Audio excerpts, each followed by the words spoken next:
Hello friends, बुकीपीडिया पर आप सभी का स्वागत है। आज हम बात करने वाले हैं disappoint you by J Summit book के बारे में। हरजस हमेशा से अपनी लाइफ को लेकर कुछ कंफ्यूज था। उसका एक छोटा सा स्टार्टअप था जो बस ठीक ठाक चल रहा था, लेकिन हरजस को लगता था कि वह कहीं फंस गया है। हर रोज वही रूटीन काम पर जाना, कुछ डेडलाइंस पूरी करना और फिर घर आकर उसी फ्रस्ट्रेशन में घुट रहना। एक दिन अपने ऑफिस के पास की एक छोटी सी बुक शॉप में उसने एक किताब देखी, disappoint you by J Summit. किताब का नाम उसे इंस्टेंट कनेक्ट कर गया। उसे लगा यार ये शायद वही चीज है जो मुझे चाहिए। बिना ज्यादा सोचे समझे उसने किताब खरीद ली और घर आकर पढ़ना शुरू कर दिया।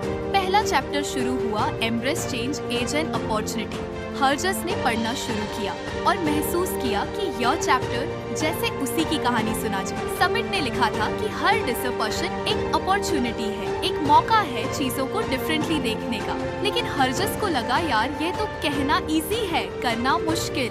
फिर भी क्यूरियोसिटी ने उसे पढ़ने पर मजबूर कर दिया। चैप्टर में एक लाइन ने उसे खास तौर पर इम्पैक्ट किया, चेंज इज इन्विटेशन। क्यों हर छोटी बड़ी प्रॉब्लम को मैं बस एक हर्डल मानता हूँ। क्या यह पॉसिबल है कि मैं उन्हें एक चांस की तरह देखूं?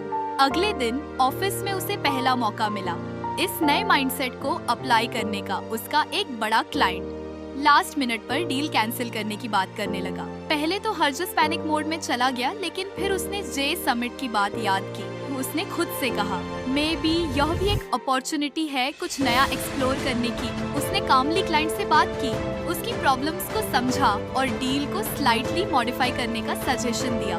सरप्राइजिंगली क्लाइंट एग्री हो गया। हरजस को समझ आया कि वह पैनिक करके शायद इस डील को पूरी तरह खो देता, लेकिन चेंज को एक्सेप्ट करके उसने इसे बचा लिया। उस शाम घर आकर उसने खुद से एक सवाल पूछा, अगर मैं हर चैलेंज को ऐसे ही ट्रीट करूं तो मेरी लाइफ कितनी बदल सकती है। एक दिन जब वह अपनी छत पर बैठा था, उसने अपने पुराने फेलियर्स के बारे में सोचना शुरू किया। उसे याद आया कि कैसे कुछ साल पहले उसने एक नई प्रोडक्ट लाइन लॉन्च की थी, लेकिन वह फ्लॉप हो गई। उस टाइम उसे लगा था कि उसने अपनी सबसे बड़ी गलती कर दी, लेकिन अब उस चैप्टर को पढ़ने के बाद उसने रियलाइज किया असल में उसके लिए एक बड़ा लेसन था।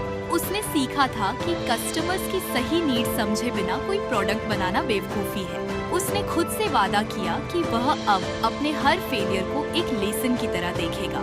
हरजस की सोच धीरे धीरे बदलने लगी। एक दिन जब उसकी टीम में किसी ने एक रिस्की आइडिया प्रपोज किया, तो पहले की तरह उसे रिजेक्ट करने की बजाय उसने सोचा भाई नॉट रिस्क में ही तो ग्रोथ है। उसने उस आइडिया पर एक्सपेरिमेंट करने का फैसला किया।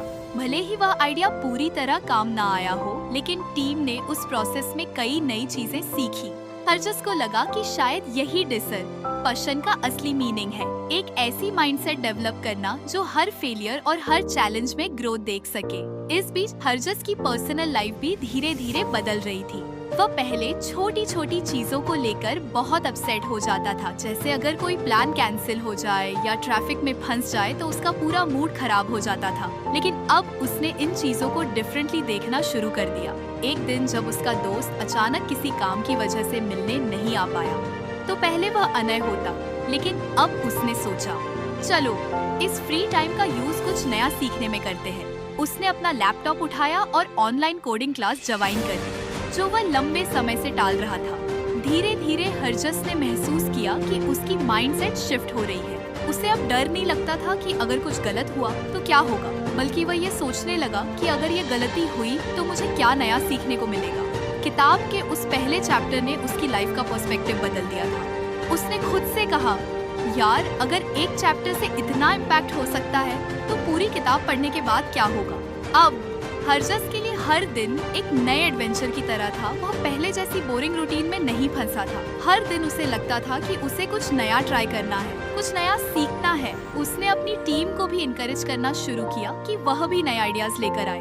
धीरे धीरे उसकी कंपनी में एक नई एनर्जी आने लगी। एक दिन उसने अपनी डायरी में लिखा, डिसअपॉइंटमेंट सिर्फ बाहर नहीं होता, यह अंदर से शुरू होता है। जब तुम अपनी सोच बदलते हो तभी असली बदलाव आता है। यह किताब पढ़ते हुए हरजस ने खुद से एक और सवाल पूछा, अगर मैं चेंज को एम्ब्रेस करना सीख सकता हूँ तो मैं अपने गोल्स को कितना जल्दी अचीव कर सकता हूँ। उसने सोचा कि अब उसे अपनी पर्सनल और प्रोफेशनल लाइफ में भी कुछ बड़ा करना है। कहानी तो अभी बस शुरू हुई थी। हरजस को नहीं पता था कि यह जर्नी उसे कहां ले जाएगी, लेकिन उसे यह भरोसा था कि आगे जो भी होगा वह कुछ नया सीखने का मौका जरूर देगा।